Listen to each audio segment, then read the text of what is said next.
goodness, folks, the TikTok ban is over. It's closing in on us. But you know what?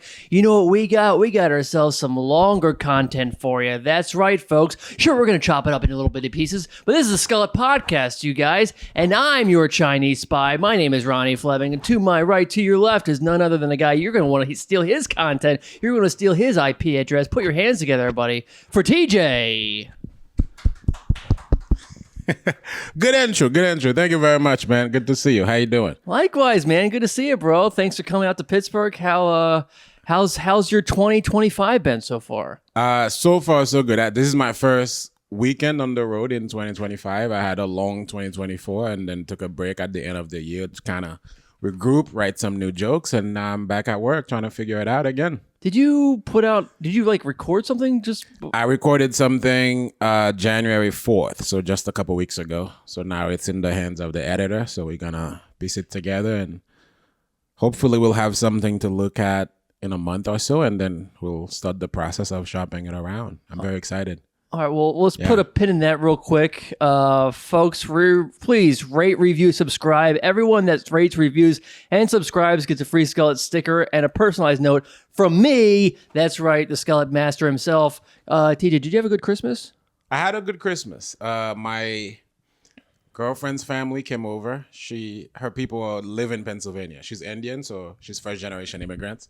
So my Christmas was really cool because we've been talking about having a goat off. What?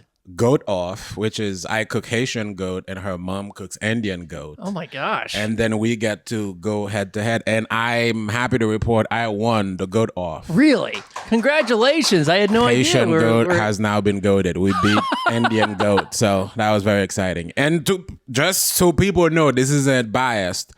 A lot of the people at the dinner were her Indian friends, and they judged my Haitian goat over her mom's Indian goat. So, well, as someone who's had neither Indian or Haitian goat, why? What are you doing with your life? Is there no good food in Pittsburgh? There's no good goat in Pittsburgh, and I've been looking. Okay. Yeah. But is it like a spice thing? Like how is it's a spice thing, and it's a way you cook it kind of thing. Because my goat, the way I do it, the traditional Haitian way, is you spice it up.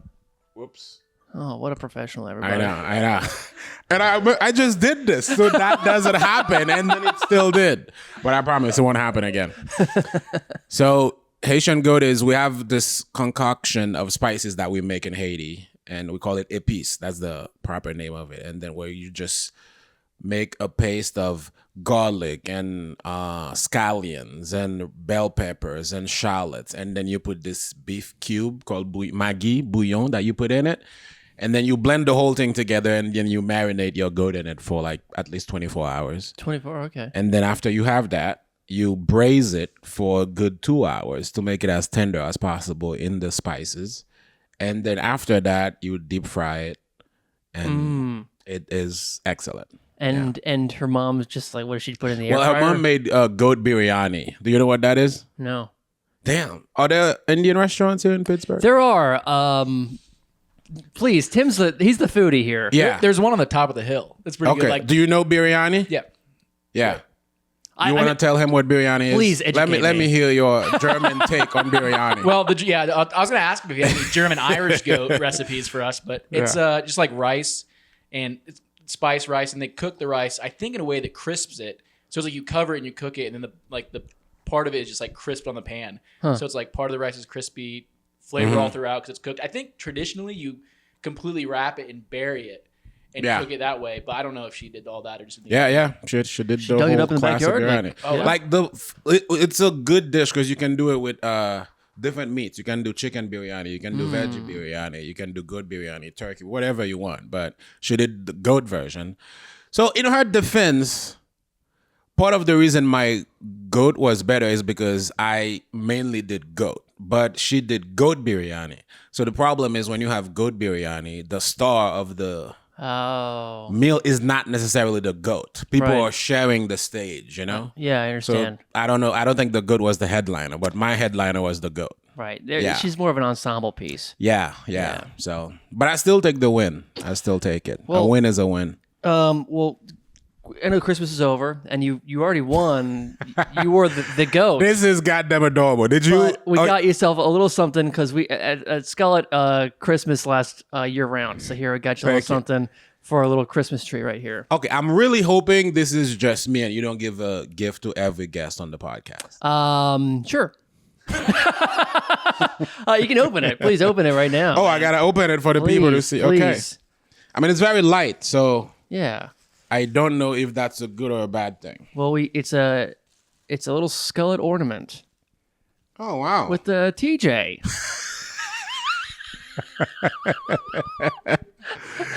You're like, let me go to the diversity spot in Pittsburgh and find a gift for a black person, a brown person with very black hair and an extremely white mouth. I hope you people can see this. I mean, please see this.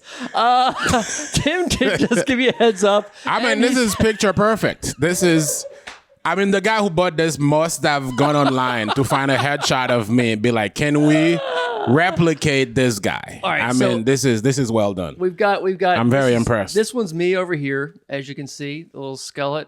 Okay. Yeah. And then this one's Tim, right there with the red beard. And yours is slightly problematic, but we're trying our best. Yeah. And I did ask Wow. Tim beforehand. He's like, he didn't tell me what it looked like. And we do appreciate Jess for putting this together. But I was like, is this one of those things we might find in an antique shop and be like, this is fucked up? This is nice. I mean, I hope this lives on the tree, so. It did. It will. Yeah. We got a few we're going to put behind you. Oh, nice. All right. So I love you might this. be the fourth one. This is a great gift. Thank you very much. Of course, man. Yeah. Of course. We appreciate you having on. So so tell us about the album recording. Was it a special recording? An album Special recording? I mean, I'll do the audio also. Special and album. So I toured with that material for about a year and a half. I did it in 17 countries and 66 cities. So wait, hold on. What? Good time building. Yeah. I did a tour of Europe on top of, North America. So I went a lot of places with those jokes to make sure they were as strong and as universal as possible. Yeah. Can you name those 17? Yeah, All right. I can. You want to know all the countries? Let's go. We're doing a countdown. Here are the 17 countries, and if you fucking miss Denmark, Denmark's gonna be pissed off at you. Okay. All right, let's do it. Let's go 17. Here we go. All right, we'll start with the obvious ones. America, Boom. Canada. I did a show in Puerto Rico, and I did one in Haiti back when you could do that. So that's North America. Now let's go to Europe. Let's go across the pond. I did England. I did France. In Scandinavia, I did Denmark, Norway, Sweden. And we go back to mainland Europe. I did Belgium. I did Germany. I did Italy. I did the Netherlands. I did Spain. I did Switzerland. I did Austria. I did Hungary. I think you're at 17. Turkey. I did. What am I missing? Are we at 17 or we did past 7? Maybe I'm at 18 it's more than right 17. now, I think. Okay. Unless I'm not sure if I counted Scandinavia as a. No. Like. Yeah, I know. You think you counted Scandinavia as one country? That's and where then I was the like, I three did, and then I Scandinavian subtracted places? it. That's the thing. Okay, maybe. I think I gave you all of them. Yeah, I think so. We did Belgium, yes? Yes. Okay. That's Italy, impressive, Belgium. man. Yeah, it was a lot of.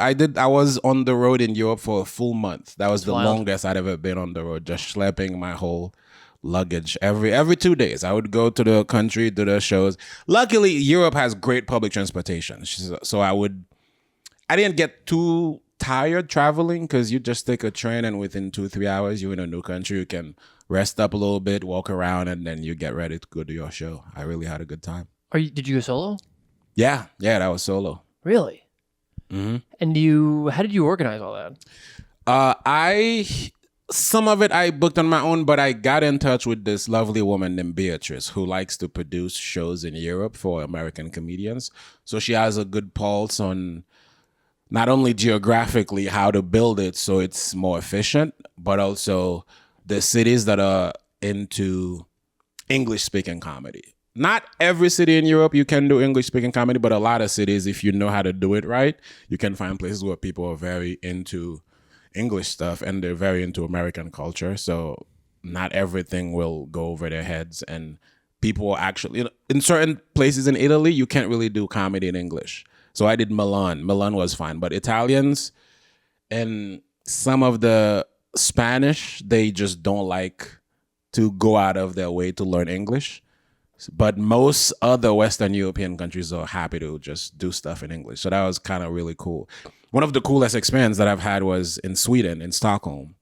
I dropped in to just do a guest spot on a show, and I went in this basement. It's a giant, really cool basement, like 120 people, sold out, banging Friday night show. And I got there, and everything is in Swedish. It was insane. I just like was trying to pay attention to, like, people were laughing. Like, I'm like, what the fuck is going on? You know, as a comedian, you can kind of piece together what's happening, but it felt really cool to watch a comedy show where I have no idea what the jokes are, but seeing what people are laughing at. You know, the cadence is there. You can recognize some of the stuff. And then after this guy does his whole thing in Swedish, and then the host goes up and is like, hey guys, we got a guest from New York City, so we're going to switch up in English.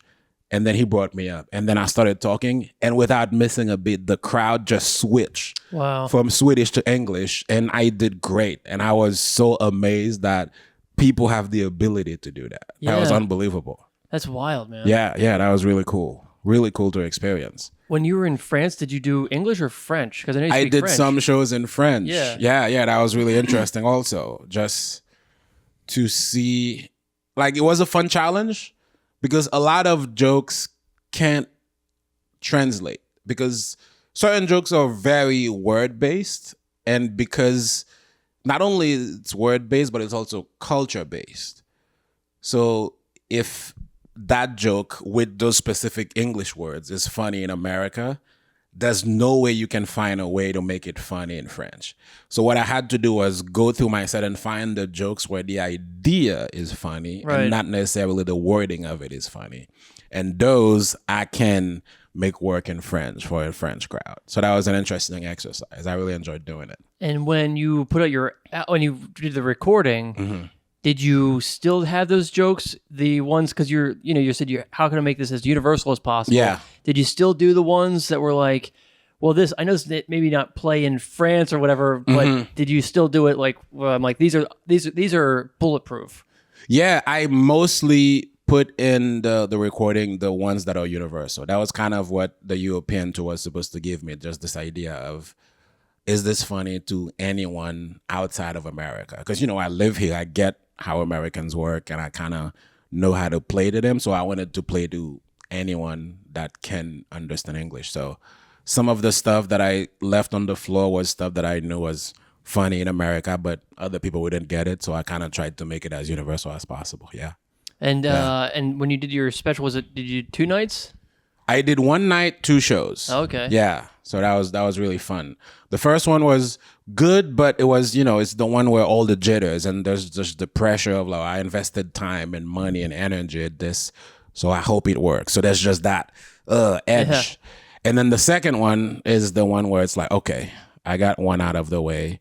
Just natural performance anxiety is reduced. And then you're going to go up a second time and you kind of know what's happening. So I was more relaxed. So I think that one was the better one. But ironically, just the way comedy works when you're not famous, the first show was the one with the most people. The second one, the best one, had fewer people. Sure, but I think it still works. So I'm excited to see when we start cutting it together. I'm very happy with it. I think we made something that we were really proud of. Hell yeah, dude. That's awesome, man. Mm-hmm. Thank you. Yeah, I'm trying to think, when did you come to New York? I'm trying to think how long you and I have known each other, because, I go back to, I know you're in New York. Yeah. Open mics. I came to New York to be a comedian in 2012. Yeah. Yeah, so that's when I started. August 2012, I did my first open mic at Lucky Jack's. Yeah. At that basement in the Lower East Side.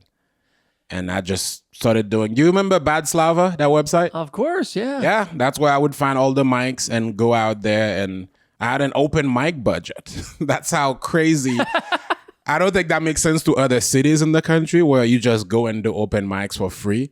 In New York City, open mics were $5 because the bars didn't care enough about comedy to let it happen for free. Yeah. So my budget was about $20 a day. I would go and do like 4 mics every day. Yeah. You had your 4 p.m., your 6 p.m., your 8 p.m., your 10 p.m., and then just go and get those reps in. Yeah, it was something.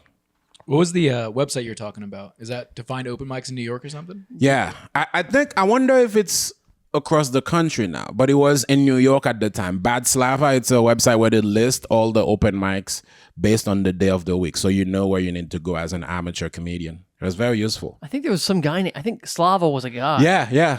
And that was his contribution to. It's a huge contribution to comedy. He's one of the most famous non-comedians. Right. When that guy is dead, we'll all be like, "Thank you, Slava, for giving us this gift of black holes of depression called open mics, where you just go and bare your soul to comedians just looking at their notes. Be like, I wonder if this jerking off joke is gonna work."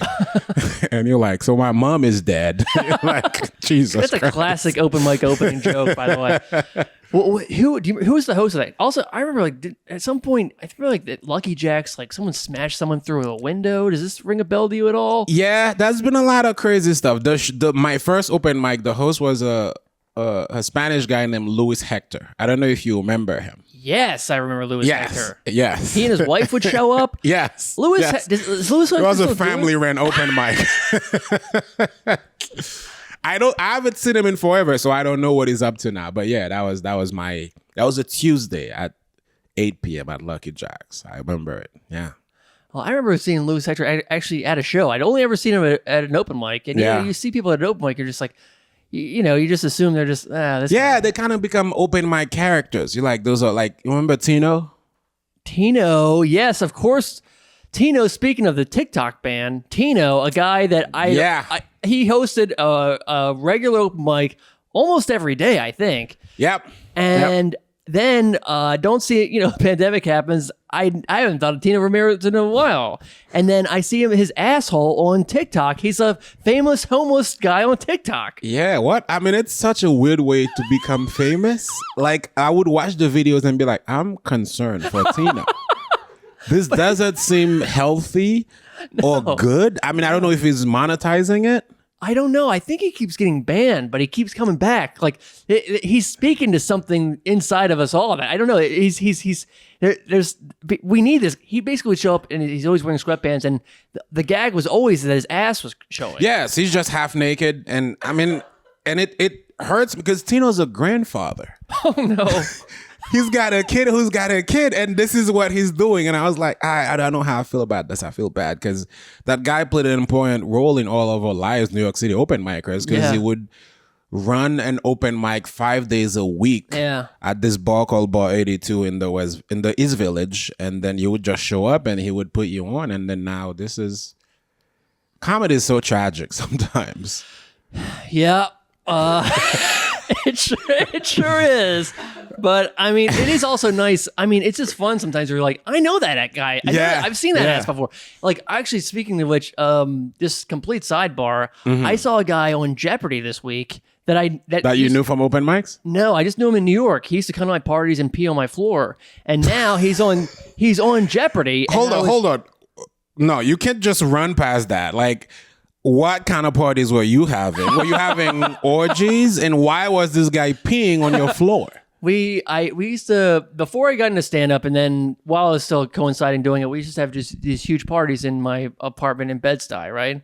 And it was just like, just a bunch of kids from Pratt would show up, and we just have themed parties and stuff. And one of these characters was a guy named Stevie McFly, and he would go to these things. That's not a real name. It's not his real name, but that is his name on his Facebook. Character name. That's Stevie his government McFly. name, All right. as far as Mark Zuckerberg's concerned. So he would just show up, and he was a bit of an annoyance to me. And then, but he did pee on my floor one day. He just got drunk and he peed on the floor. I mean, he's remembered. Now you know him, so that's one way to leave an impression and a lot of stains for sure. I stood up. I stood up and I was like, I was with my girlfriend and I ruined the night because I'm like, Stevie McFly! Like, I just yelling at the television. And he's a 2-day champion. You know, I can't really take that from him. You know, I guess he knows a lot about fashion and movies and he's quick and he's good. So congratulations, Stevie. I'm glad you I hope you sent him a DM to be like, hey, man, keep doing what you do. Nobody does it like you. Dude, the hater in me could not do it. Actually, I couldn't get over. I'm rarely jealous of other comedians, but I was jealous that guy got on Jeopardy, not me. Wild, the Yeah. non-comedian. Yeah, exactly. I got my priorities all wrong. But What was your first open mic? Sorry to be interviewing you on your podcast. there was Ochi's Lounge. What city is that? That's New York. That was Ochi's Lounge? 14th Street. They had a club for a little bit. So I think it was before it closed before you got to New York. Yeah. I think that was it, or Yeah, I probably mean, the Eastwood or turnover something. rate is so high for venues in New York City. So Of course, yeah. I mean, well, QED. I thought QED was going to close, but it not closed. apparently they got bought by somebody. Yeah. I like QED, so I hope they stay alive. Yeah. Yeah, And, same you know, here. the couple that ran it were good comedians, very friendly to the community. So, Totally, yeah. But yeah, so let's see, a few different places we can go. But I wanted to start like how you got into comedy because you grew up in Haiti. Yeah. And then you came to America for school, right? Is that Came like to America in 2008 for college. Where- comedy was not a plan at all. I came here. I went to school in Long Island, New York. Yeah. I went to a school called Adelphi University yeah. in Nassau County, and you know I did 2 years there. I was supposed to do the whole thing, and the earthquake in Haiti happened, and at that point I felt I had an existential crisis, and it felt irresponsible for me to be in college because it just seemed like, why would I be spending money doing this thing that I don't find very useful? I'm like, this is not really what I love. At the time, I was developing my love for stand-up comedy.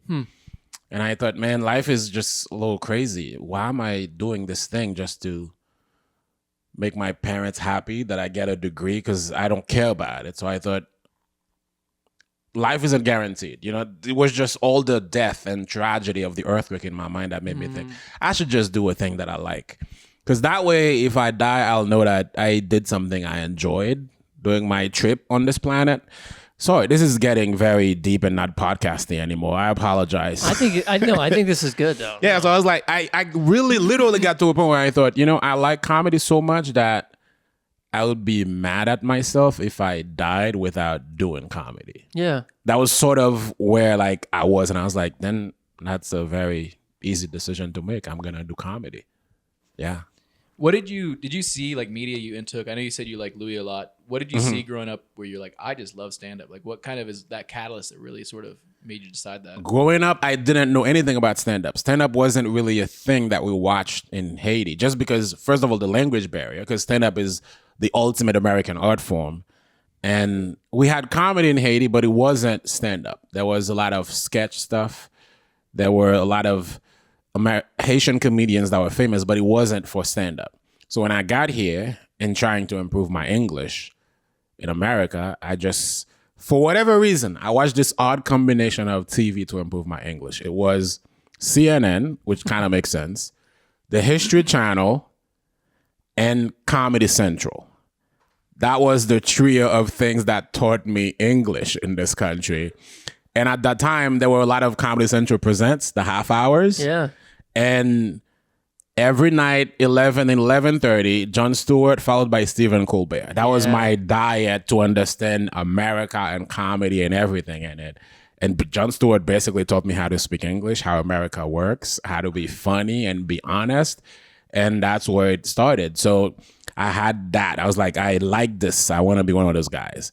And then stand-up wise, the big man around 2008 was Cat Williams. You remember It's Pimpin' Pimpin', the Pimp Chronicles. All of those were just massive things in the culture. And I was so impressed by him, but I just kept feeling like, I don't know if I could ever do what this guy does.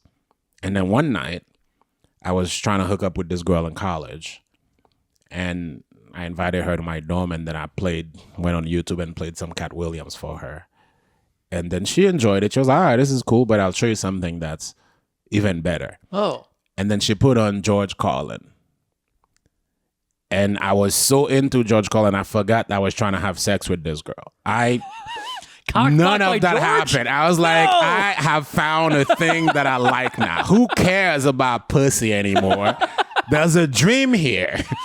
And then I just watched everything George Carlin has done. Yeah. And then I was like, this is different from Cat. I don't have Cat energy, but I think I could try to do this, try to replicate this old Irish man. Yeah. Yeah, that's where I found my representation. Old Irish man is what I identify with. So you're a big Carlin guy. Are you still a big Carlin guy? And I guess I'm curious too. Yeah. But I feel like I'll talk to like younger comics, and I feel like Carlin doesn't necessarily translate. So I'm kind of like curious, like where does like the, I don't know, like entry point maybe for if you're like trying to like be like here's some Carlin to listen to. I think sometimes because we're so generationally removed, people act like they don't get older generations just because we're so narcissistic and into what we're doing in our time. I don't buy it, because I think when something is good, it stands the test of time. Like sometimes I'll meet young comedians who'll be like, yeah, I don't think Richard Pryor is funny. I was like, oh, you out of your fucking mind? What are you talking about here? But it's just in their time, they just can't appreciate stuff that came before them. And I find that to be pretty selfish. I don't think it's real. But that's how some people feel. But if I were to give, I would say, if you want some of the light stuff, you would start with Class Clown. Yeah. Just like very silly. He had a bit where, you know, that thing where you just make fart noise out of your armpits. He had like a lot of very silly stuff like that I think anybody could enjoy. But now if you want like George Carlin, where he became the force that he was, I would say Jamming in New York, 1996. Totally. The one at the theater at Madison Square Garden. I agree. I think Class Clown might be the first actual CD that I ever bought. Yeah. But Jammin' in New York was like the whole thing with the plastic at the end. I mean, it was just the planet is fine. The people are fucked. Yeah. What a classic I know, thing man. to say in a special. Unbelievable. And he starts out so angry, just talking about the Gulf War and stuff, and then it just becomes like, I don't know, he does like kind of like very observational stuff, then it gets philosophical. I mean, that shit was fucking good. Also, Carlin, not to bring it back, famous Skullet. Huh? How about that? He did have a pretty cool skullet. Why do you call it skullet, by the way? It's like a mullet, but you're bald. Got it. Okay, that makes sense. All right. So the joke I say on stage is like, you know, Skullet, business in the front, party in the back. I've got a nonprofit in the front and a retirement party in the back. Nice. Nice. Thank you. I support that. Yes, he did have one of those. One of those Skullets. But yeah, that is definitely my favorite of the Carlin. Yeah, that was specials. And then, you know, after that, it was just a string of really good ones, because you have that, and then you have Back in Town, incredible. And then later on, he started to, because I felt like the thing about Carlin is he was such an artist, like exploring whatever dark parts of his mind would come to, because then a lot of stuff later on got a little too dark for some people, but I still enjoy it. Like You All Diseased, Life is Worth Losing, which are crazy titles for specials, but that tells you like the bravery that is like, this is how I'm feeling right now. That's what I want to put out. Yeah. It's hard for me to kind of get in that mindset, like his mindset, like to even see it, the like world that way is. You separate yourself from the world, and then you're just watching it as an observer that has no, like, you have no stake in the outcome, and then you just talk about it that way. That's a good place to be. It's a little tricky for people to accept, but he was so good that he made people. Oh, here's a fun George Carlin anecdote. I don't know if a lot of people know this, but I read it somewhere that the special, I don't remember which one it is, the special of his that came out in 2011, not 2011, because he already died at that, 2001. I don't remember the title that he chose to use for it, but the special is gonna be called I Kind of Like It When a Lot of People Die. And the special was taped, I think, the night of or one night after 9/11. No way. Yes. Huh. And then that was the first time in his career where it was like, you know what? I'm not gonna use that title. Yeah. That's a little fuck. So I think this one might have been switched to complaints and grievances. Right. Yes, that's what it became. Because it was like, I know I'm an artist, but that's a little fucked. Sometimes listen, sometimes it's show and sometimes it's business, okay? Yeah. And I think you made the right business call for that one for sure. I kind of like it when a lot of people die. I was like, wow, whew, that's a tough one to be putting out. Yeah. Good for him. Good for him. Steve Ranazizi, I don't know, 9/11 comments. Oh, God, yeah. Is the other person that said they were in 9/11? That was the story, yeah. He lied about it, and he got a lot of press and kind of built a name for himself as the guy who was in the building. Was it? Yeah. That was his thing, and that was like his origin story. He's like, I was in the building for some reason. I didn't go, and then I think that, I don't know, the story kind of built, and then he's like, then that's when I wanted to become a comedian. Yeah, I mean, the thing is, you know, I don't respect it, but on some level, I get it. Totally. Because, you know, as a comedian, you understand the level of desperation that people have to try to find a way to make something for yourself in this business. So, I mean, it's a little vile for a guy to use 9/11 to get some fame and clout, as the kids say these days. But Jesus Christ. I mean, you should just grow a weird haircut or something, you know? I mean, come on, have some pride. So do some crowd work clips like everybody else. Jesus, I guess the internet wasn't that big back then. Yeah. So all right, so you're going to school. You drop out, right? Is that? Yeah. I dropped out of college just because one, I felt like I had this dream I wanted to pursue because that felt more important to me than just getting a degree, and then two, I felt like, why am I wasting my parents' money just being in college when it's not that important? Yeah. You know? So I just dropped out and I worked a couple of odd jobs around the country. I worked at a summer camp in New Hampshire. I moved to Utah and worked at a wilderness therapy program for a year and a half with like at-risk youth, where you get paid to camp and hike with troubled teenagers and teach them how to be better people. It was a really cool job that I had. And then from there, I was just like writing little jokes. At the time, my guiding light had become Louis C.K.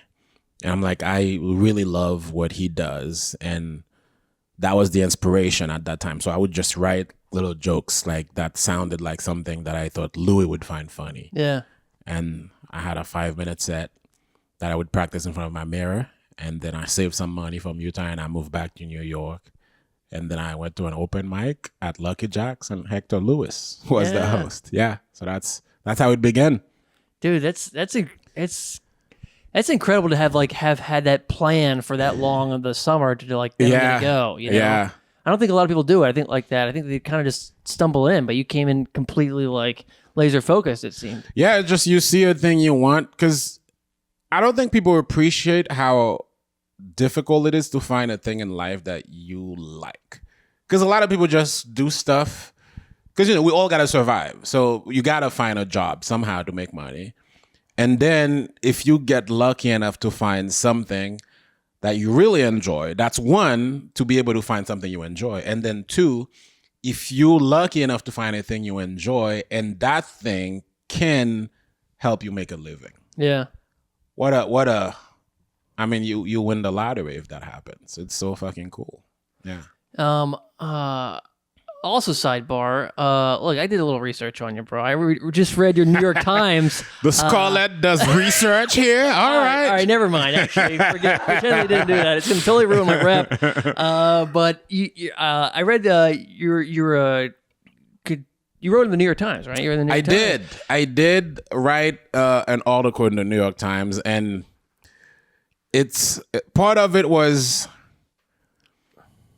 whenever there's a political season, Haiti comes up in the news for some nonsense. I know. Because I think Haitians are a vulnerable group, and Trump specifically liked to use Haitians for stuff. So at the time, the big headline was shithole country. Right. He was like, we want people from Denmark and Sweden to come here. We don't want Haitians and Nigerians, people from shithole countries like that. So, there were a lot of people who knew me in the comedy circuit. So they were like, hey, do you want to say anything about this? And somebody from the New York Times reached out to me and be like, hey, we're looking for Haitian voices to talk about this. So if you have anything to say. And I was like, sure. I want to respond to this. So I wrote an article and then they published it in the New York Times. And that was one of the coolest things I'd done as a comedian I didn't really have a credit yet. So to just, have older people like stuff like that. Be like, oh, you were in the New York Times, so that was nice. Yeah, It does give you a little bit of New York Times, yeah. right? It was very well written. But this Utah reminds me of the fact like you taught like yeah. What was this job? You were a teacher for the elderly, like in high school we had a program where a lot of people in Haiti don't know how to read or write. So we wanted to give back to the community because if we were lucky enough to go to school, so what we would do once a week, we would gather people around the neighborhood that wanted to learn how to read and write. And we would spend 2 hours after our school to teach them. So a lot of elderly folks would show up and then we would spend 2 hours just teaching them how to read and write. So I did that for a full year. Like every senior year in high school, we get to do it. Yeah, it was very nice. What was it like teaching people were you intimidated? I can't even imagine. It wasn't intimidating. It was more like you get impatient sometimes just because you realize, because you take it for granted how easy it is to just read and write. And then when you're trying to teach a 75-year-old how to read and write, you realize how hard that stuff is. Because, when you were a kid, it's just not that hard to pick it up. But then you have to learn the patience of a Catholic saint, to just sit there and teach an old lady what this letter is. And then when you put that letter in front of it, what sound it makes. It was difficult, but it was very rewarding. And I think I talked about that in the article. There was one of the women that was so grateful because, if you think about it, if you live in a world where everything is written down, and then you don't know how to read or write, it's almost like you blind a little bit. Yeah, sure. So for them to just have their eyes open up like that, be like, oh, now I know how to sign my name. Because, when people don't read or write, if you go to like a doctor's form, you just put an X by your name because you just don't know how to do it. Right. So for her to go from the X to be able to write her name down, she was so grateful for that. She made food for me. She brought me my favorite Haitian dish at the end of the year to kind of express their gratitude. And that's one of those old ladies that I'll never forget. It's really cool. That is really cool. It's also a nice like perspective thing too. Yeah. For a guy who you say the young people don't get prior or whatever. It's like you don't, it's you're saying it's a little selfish or whatever. Yeah, I mean I just don't get that you so stuck in your time because the human experience is universal. So there's no way you could be so stuck in your time that you can appreciate something that was made in 1979. Yeah. Like my favorite special, I think the best comedy special ever made. I mean, there's probably still room for something to beat it, but it's... Second funniest kid in school on YouTube now, everybody. Check it out. 2000. Richard Pryor live in concert 1979, the one with the red shirt. I think to me, it was the first time they just released the stand-up special in movie theaters. Oh, yeah. He filmed it at this theater in Long Beach, California, and it was so good. It was like as close as you can get to comedic perfection. Yeah. Oh, yeah. That one. Oh, my God. That special is... Because Richard Pryor had this thing where his stand-up felt like you were watching a movie. Yeah. Because he's so good at impersonating whatever he's doing. Like he would go from, he went to the woods, so he would impersonate deer and do like animal sounds. Yeah. And then he would go from that to like, this is him doing the heart attack bit on stage. And then you feel like you there having a heart attack with him. And then he goes from that to impersonating children lying to adults. He would just turn into like a 5-year-old. It was, to me, Richard Pryor and George Carlin are like the extremes of two very different opposites. Where Richard Pryor just went inside of himself as much as Sure, somebody totally, could. yeah. And Colin went outside of himself as much as you could. He's like, I'm not going to talk about me or my wife. This is Right. how I see the world. Yeah. And Richard Pryor's like, this is how I see me in the world. Right. Yeah, it was a very cool dichotomy to have as a comedian to study. Yeah. Totally. Yeah. And the fact that they were like both doing it at the same time. Yeah. Was pretty wild, man. Yeah. Yeah, they really had a lot of respect for each other. I mean, I think most comedians would say that's 1 and 2 So so on the Mount Rushmore. Yeah.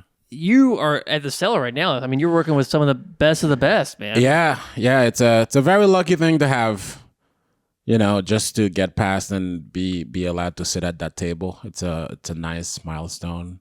I've been on the road so much, so I don't work there that much anymore. But once in a while I'll stop by. But yeah, when I got past, it felt like I became a made man. You Sure. know. Because when I was open micers, I would go to the Cellar, sit at the bar, and just grab a drink, and then kind of watch what's happening at that table. So one day, for you to, I went and did my audition. The night of my audition, I got very lucky. Colin Quinn was gonna go up after me, and then he watched my set, and then we became really cool that way. So I'm kind of friends with him, which is what a blessing to have one of the great ones of our time. So Yeah. and then I did my set, it went well, and then Esty the booker came up to me and she was like, "You're very funny, come up there." And then she sat me at the famous comedian table Oh, and be wow. like, "This is where you send the veils, blah blah blah." And it was really cool. Yeah. What year was that? Do you remember? That was 2021, I think. Yeah. was it- Post-pandemic, when we were trying to get back in the world. Yeah. Was it fully everyone? They there? had just started removing, how a lot of venues were using glass to Yeah. separate the comedians just in case you spit in front of the audience. What a time that we were living in, Plexiglass, dude. They were just removing the plexiglass so you don't accidentally murder the audience with your COVID. They don't check anybody for weapons, by the way. Yeah, so the glass had just come down, and then the room started to function at capacity again. Yeah. So and that was a really good time to be doing comedy, because you realize that audiences were so much more grateful because we were just craving human connection. We had remember missed that, it so yeah. much, and then it was awesome. Yeah. Yeah, those crowds were hot. Yeah, Oh my yeah. gosh, I just remember doing some rooftops and Yeah, it's like, yeah. yes, we're all frozen, but we're so happy to be yeah. here. We're doing park shows, and the park shows were wild Yeah. because it made you appreciate the fact that comedy is not supposed to be for everyone. Uh-huh. It's a thing. There's a reason we go in a dark basement, we Yes. dim the lights, Uh-huh. we get some drinks in ourselves, and then we go, all right, let's talk about the stuff you can't talk about at work. Right, yeah. That's what comedy is. It's a very transgressive thing by nature. And then for you to go to a public park, People playing frisbee with their dog. and- right? There's a family of Puerto Rican kids there, and then you're like, so I was eating my girlfriend's pussy, right? And you're like, what the fuck are we doing here? This is too much for everybody. Oh gosh, yeah. I would see photos of those. I didn't do any park shows. I did plenty of stuff on a truck bed, but I didn't do any of that. But it just didn't look fun. It's No, it's no, so it was bright, not. and I just look so. Somebody should have stopped us. Yeah. You know, the city should have intervened and be Someone like, should do not do this in Get some public vice parks. cops or Yeah. something. That was wild, man. But yeah, man, that was But when you're at the Cellar, when you first going down, is there any part of you that's like, oh fuck, like nerves of yeah. being like, oh man, these are all like my heroes are here. Yes. Or is it just like, all right, pretend like you belong and you belong? Well, it's a little bit of both, where you know that the fact that you got passed means that she thinks you're funny, and Yeah. you have to go and earn your keep. But inside you're like, all right, I gotta prove that I deserve this, and she did not. It was not a fluke, like that I earned the right to be there. So there's always that desire to like do the best you can every time. Sometimes it doesn't happen, but that's what you want. You just go out there to try to prove it every single time. So it's a great thing to do. And then, you bring your A material, you kill every single time. But then after a while, you're like, okay, now I've proved that I've earned my right to be here. Now then it becomes I can't just do this for the rest of my life, because then there's no room to grow, because I'm just gonna do the best 15 that I have, and then you end up being a guy with just a hot 15, and you never take a chance on something new, because this is not the place to try new stuff. Right. Not the Cellar. So you got to keep going to other places so you can keep growing, because then if you want to become a headliner, you can't just have 15. Of course. Yeah. So you got to take the good from it, and also understand that it's a milestone that you want, but it's not the end all of a career. So it's a good lesson that you get to learn. Yeah. Yeah. I was, go ahead. Do you think, so not wanting to have like the same 15, do you think getting past and then sitting at that table inspired you to go out and write more? Like, was that a catalyst that made you think, become better in comedy, or did it really not make a difference in your performance and your writing, or did it? Oh, it definitely did, just not at the Cellar. Because it's a business, and the business that they sell is we have the best comedians in the world doing the best material that they have. So when you're there, you just know I'm at work right now. I'm just going to do my best stuff. But that's not something, if you do that for 5-10 years, then you kind of get stuck. So what you'll see at the Cellar is, all of us young comedians trying to earn it, we do that. And then you'll see the big names come in, they bring a notebook on stage, and they're just trying stuff out because they've earned the right to do that. You can't do that because you're nobody. So you have to find a way to find somewhere else where you can go and try stuff. Yeah. Do some comics ever just get so locked into the Cellar they don't go out and try stuff, and they just stay with their 15, and it actually becomes like kind of a negative thing to get past? Yeah. It's a very sad. It's sad to see, and then it's like when you see that, you're like, all right, I guess that's a lesson in what not to become, because killing is addictive. So once you have the 15 that will kill, like somebody will wake you up in your sleep, and then you can just kill with it, then it's this drug that you just want to do it every time, but then after a while, you're like, oh, I'm not growing as a performer. I'm just now the guy with the hottest 15 in the world, but I cannot do anything besides that. So it's understanding how to use that addiction to your advantage so you can learn how to fail again without being, you can't just be attached to the killing. The killing is great, but I think the process of going from bumming to killing again is also a good process that you should try to teach yourself to get addicted to that one, where you go, okay, this sucks. It hurts. How do I figure it out? So it can go from hurting to, oh, this is good. So it's a tough process. Clip it. That's nice, dude. Oh, it's comedy wisdom right there. That was a gem. So, so we talked a ton about comedy. Is there anything like, what are you doing now? When you're not doing comedy, what do you do to like unwind? You watching anything? You're reading anything? Activity wise, I've got into tennis, and this is now. I don't know why. I don't question the things. I have like weird streaks in my life where I find different things that I enjoy. There was a time I was really into like UFO stuff. I used to like research them all the time. Like. My first year in college, I was like just into that. There was a time I was really into astronomy. I bought a telescope. I have various interests. And for some reason during the pandemic, partly because, there was no other sport on TV. Tennis was one of the few sports that, because you socially distanced, man. Exactly. It was the perfect socially distant sport. And it was on TV all the time. And, when I was a kid, tennis was always there, but it was like a background sport. And I always liked it, but never enough to want to get into it, because it's also not a cheap sport for if you're a kid in a poor country, that's not the sport you went to. And then during the pandemic, I just started watching a lot of it. And the more I watched it, the more I was like, there's something about this, the individual aspect of it, that makes it feel somewhat like being a comedian. That I was like, I want to learn how to play the sport, because this would be a good thing to do during a pandemic. And then I bought a racket, and then I started playing it, and then it became my favorite thing now. Like whenever I'm not on the road, I'll go to the free courts in Brooklyn. I've built a little tennis community. I've joined a couple of groups. We just play tennis all the time. That's awesome. Yeah. So when you went by yourself, did you just just get a ton of balls and start like working? You go to the wall. Oh, there's like a wall. You just hit a ball on the wall, and it comes back at you. You learn to hit it back again. Yeah. It was pretty weird sometimes to just hitting a ball against the wall. That was the thing.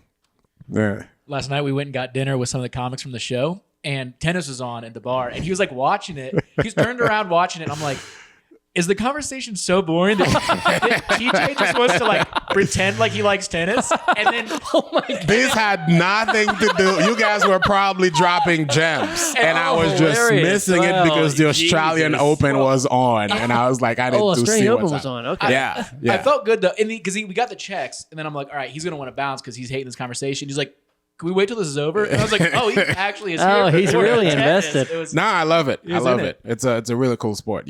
Have you guys sit down to watch a tennis match?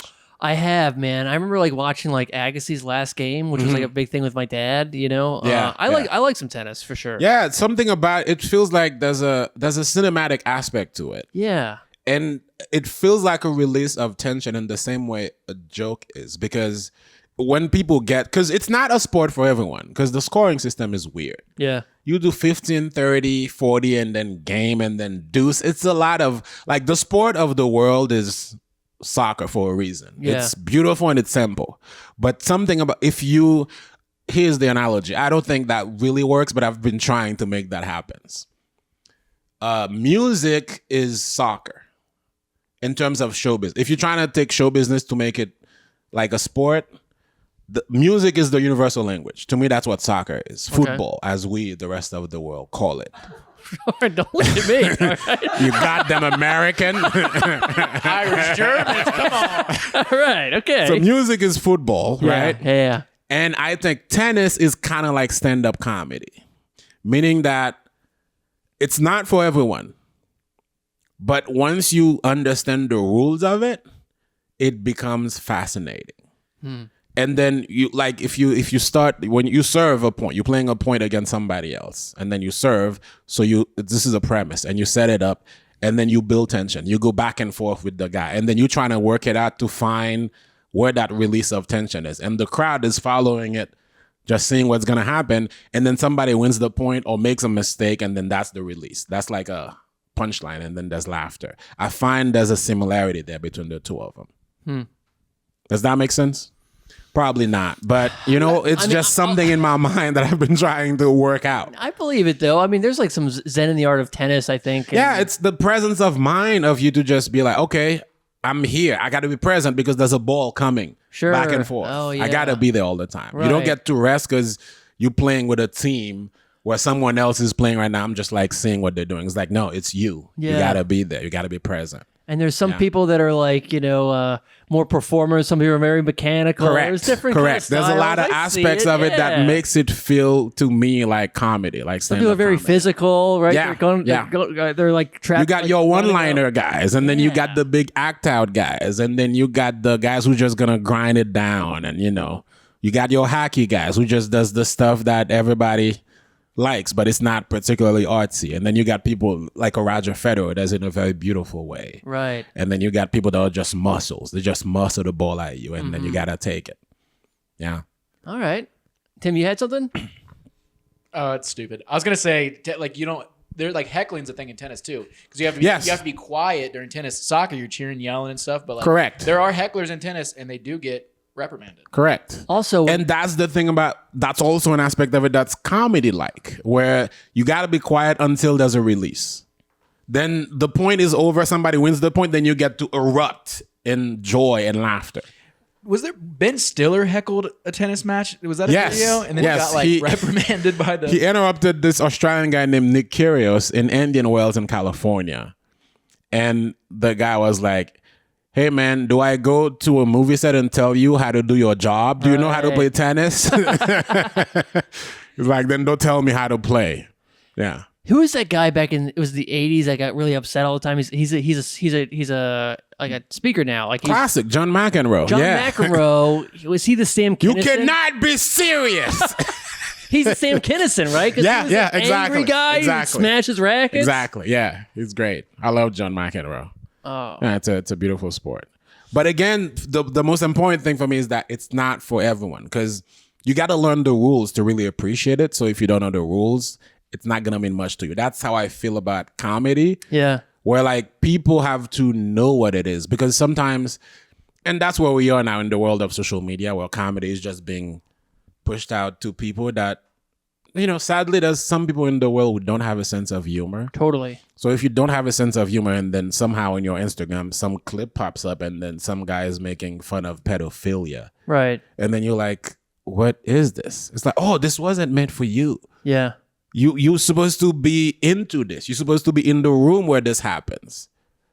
So there's a problem we have now. You see that on we had an experience where we posted on Reddit on a subreddit that was not about comedy, but it was about a topic of one of the clips in the comedy clip that I posted. Oh, yeah. And it got a lot of views and comments, but it was because people were so enraged that we made a joke about a DUI. Yes. And they were like, this is not a laughing matter. Like, my wife and child are on the road. I was like, ooh. But that is the problem. Like, when you agree to go in that basement and you have a couple of drinks, everything becomes a laughing matter.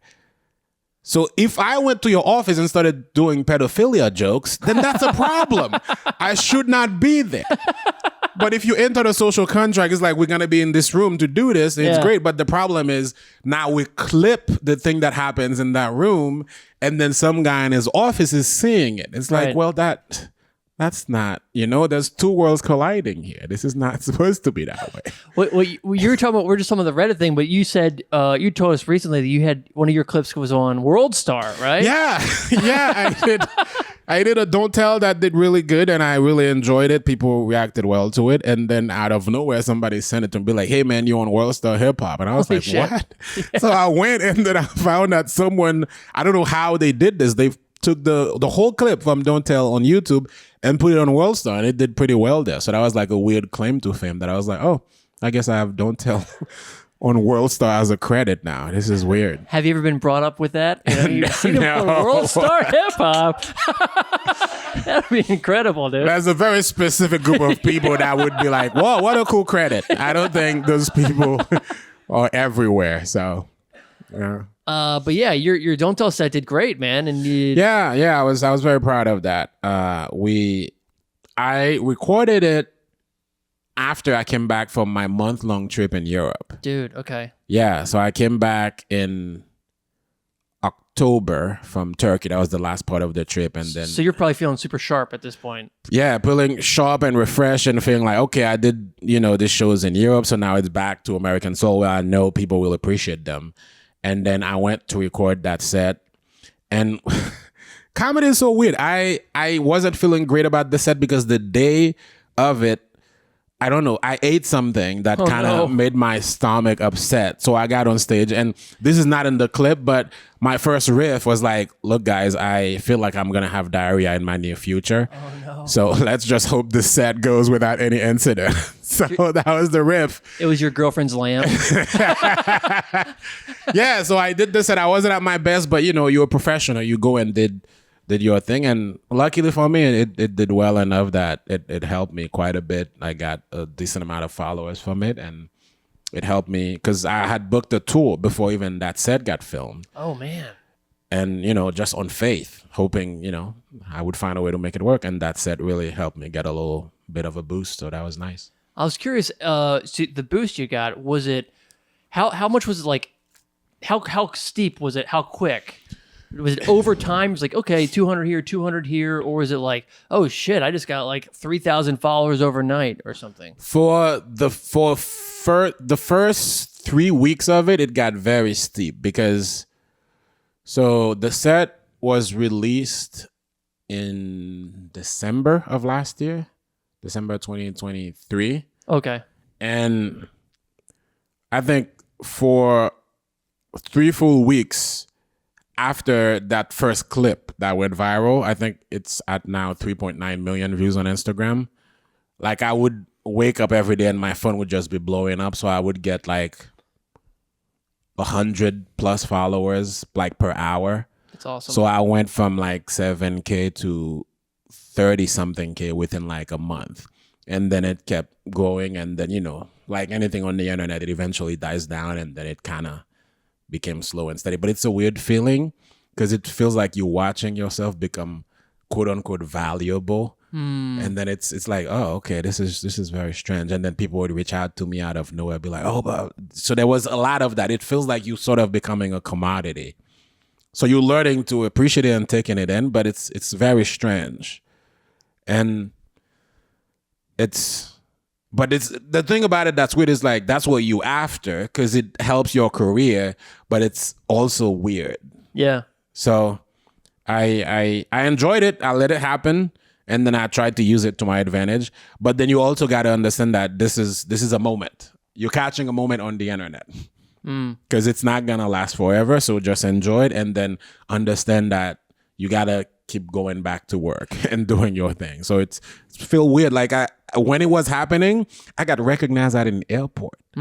That's how weird social media is. You don't know that it's that powerful. Like a guy stopped me at JFK, be like, "Are you the comedian on the internet?" And I was like, "Yeah." And I was like, "All right, cool, man. Thank you."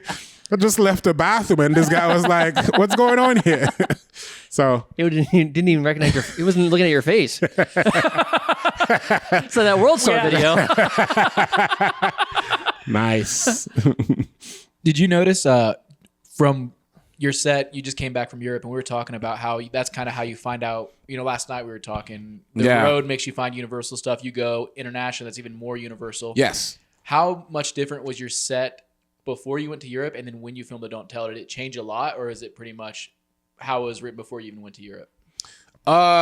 It didn't change too much. It's like it helps you like remove the stuff that you find unnecessary, right? You just remove the fat and then it becomes the most neat version of it that anyone could get. So that's what the European part of it. And then it also allowed me to make the delivery as sharp as possible to anyone, because when you just try to, because to me the goal of comedy is clarity, right? You in the shower, you think of something that you find funny and then you go, how do I find the right way to express that to a group of strangers that they also get why I find this funny?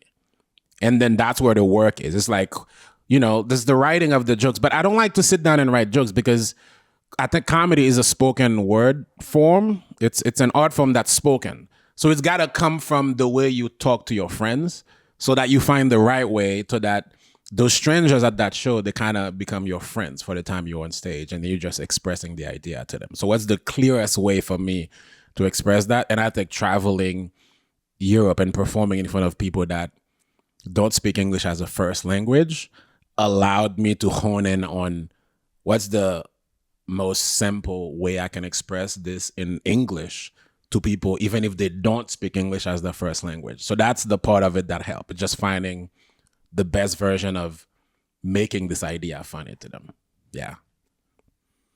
Dude, this has been a great episode, man. I mean, where can people find you before we wrap it up? I'm at TJ Stand Up on Instagram, Twitter, and TikTok. We'll see if this one still lives. When this comes out, good chance we'll be out of TikTok, so it'll be gone dark. But we appreciate your contribution to the TikTok. Yeah. I was actually on your TikTok today. I was like, I didn't know you play guitar, and you kind of sort of did. But yeah. Just I wasn't playing. I just used it as a prop. I can't play at all. So we started this podcast and I started growing my hair. I saw this movie with Ed Harris. He has a skullet in this movie. Okay. Mm-hmm. And I was drunk at a movie theater. I'm like, I'm going to fucking do that, And so I started growing the hair, and like in the beginning, I just kind of did it like kind of to see if I could do it. And then I started doing it kind of like as a goof, like here, I'm going to Was there a woman in your life at the time? There was a woman. Wait, hold on. There was a woman when I first started dating my girlfriend. Now I was bald, but then I started growing it. Okay. And she has been. Was there any pushback from that woman in your life? There's continued pushback every single day. It's a fight every day. Every day I wake up with this hair, I want an argument. She did put this ponytail on today, and she gave me some medicine to make it grow faster. Yeah. But as I continue to grow the hair, it's I'm seeing it. I get some pushback from it, Mm-hmm. and so I'm seeing it sometimes a little bit like an act of rebellion in some ways. Yeah. So I was kind of curious, with you, maybe like other than comedy, mm-hmm. is there anything in your life that maybe your friends, your family, your loved ones were like, TJ, don't do this thing, but you're like, you know what, I got to. So what's your skullet?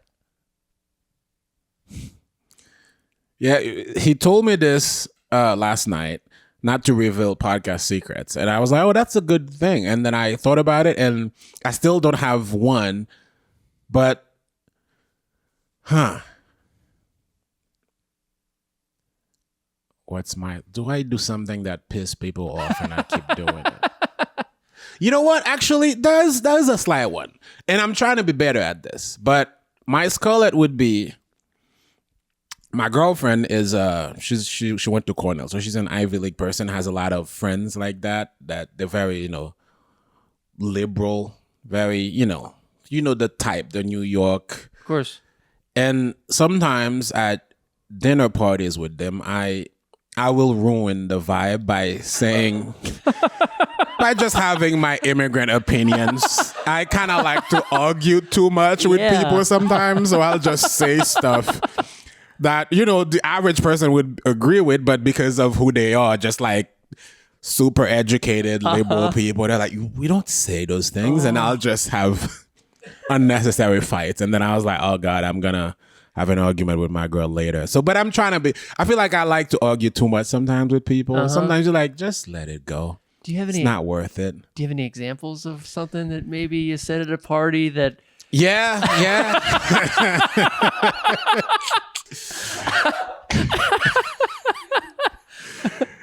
There's a couple that come to mind. The most recent one, and I think we might have lost those friends because Oh my God. Okay. we were trying to become friends with this couple. They came to a house for dinner. And they're like hyper liberals. And for some reason, the topic of trans people, that's like one of the hottest, like one of the 4 topics you can talk about on the internet to get views or whatever. Yeah. And then it comes up, and the question was, would you sleep with a trans person? And everybody in the room was like, yeah, I would love to. And I was like, nah, I don't think so. I mean, I respect them as people. I understand the struggle they go through, but I wouldn't. And then they were like, what? This is transphobic. And I was like, I don't think that's transphobic. It's just my preference. What do you mean I have to do this?